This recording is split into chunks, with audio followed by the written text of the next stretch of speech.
When I grow up, I want to stick my head through a circle at the beginning of movies and roar. What's up now, bitches? Now I wanna be your dog. Now I wanna be your dog. Now I wanna be your dog. Si on est intéressé par la vie des animaux, on aurait franchement tort de passer à côté du travail passionnant de l'historien Éric Baratet. Et jusqu'ici, on avait pu lire ses essais Bêtes des tranchées, Le point de vue animal ou L'Église et l'animal, entre autres, qui donnent déjà à penser les altérités et les individualités animales autrement que comme des objets de dernier plan dans l'histoire humaine. Son dernier opus en date, c'est Biographie animale. Tout un programme.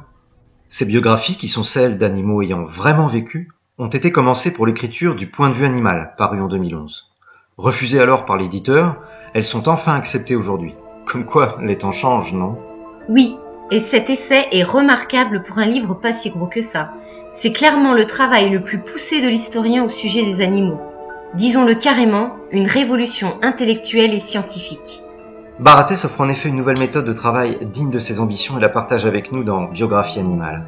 Grâce à lui, nous voilà métamorphosés en Zarafa, la girafe de Charles X, en Warrior, cheval de guerre britannique, en Modestine, l'ânesse accompagnant Robert Louis Stevenson dans les Cévennes, en Islero, le taureau Miura, vainqueur du torero Manolete, en Consul, chêneau manquant du zoo de Manchester, en Michi, infante chimpanzé de la famille Raven, en Bummer et Lazarus, les chiens errants stars à San Francisco au XIXe siècle, en Pritchard, chien errant et de compagnie d'Alexandre Dumas, en Bochan, ami mal aimé de Thomas Mann, en Douchka, chienne névrosée de Colette Audry, et enfin en Jonah, le chat-chien d'Hélène Brown. Éric Baratet croise les savoirs et les savoir-faire.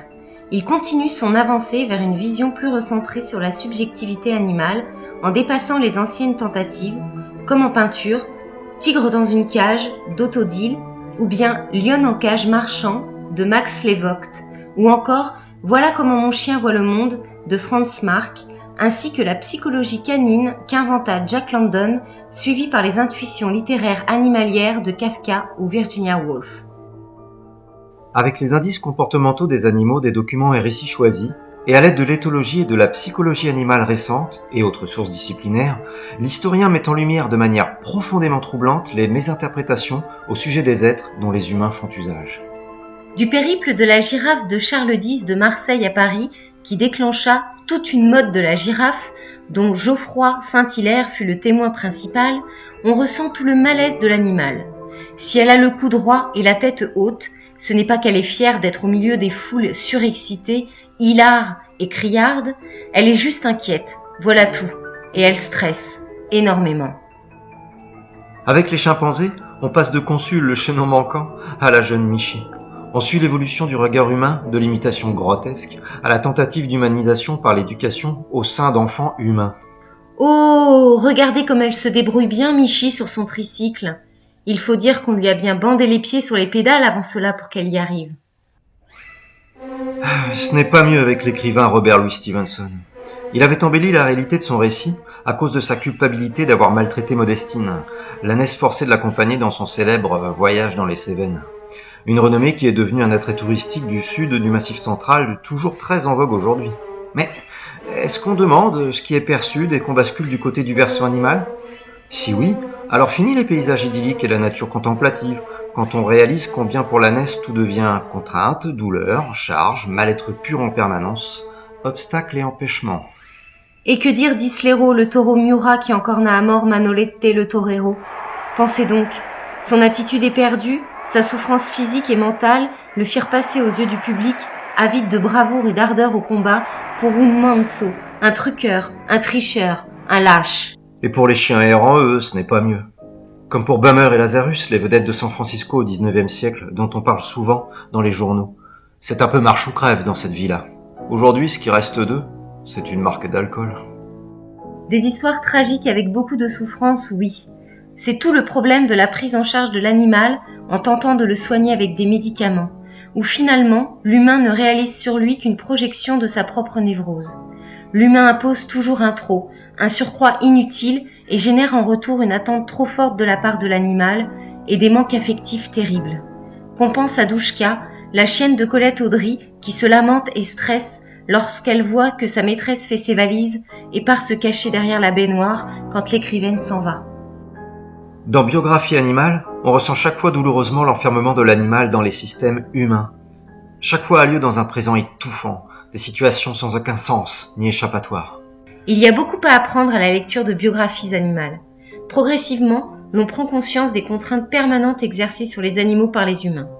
Même lorsque nous dirions qu'il s'agit d'animaux bien traités, nous sommes amenés à reconnaître à la fois nos ignorances et nos idées préconçues et erronées. L'écriture peut être une dimension supplémentaire pour l'historien pour évoquer une situation. Cette recherche historique se lit en bonne partie comme une vraie composition littéraire. C'est pour nous un formidable exercice de style, parfois existentialiste, célinien l'autre, un effort stylistique pour amener le lectorat à intégrer le ressenti animal et retrouver les vraies personnalités animales uniques. En véritable pionnier, Éric Baratet a produit avec objectivité une distanciation du travail d'historien ordinaire. Il approche au plus près des faits et pourtant fait écho à notre émotion, car c'est le pendant même de l'histoire animale, des ressentis, des émotions, des sensations.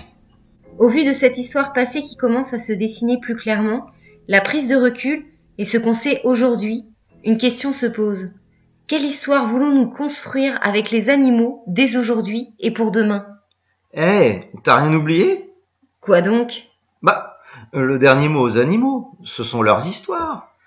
Et comment ? Leurs histoires et leur vie. Et comme dit Gonzo, Si tu l'as aimé, il faut lire le livre.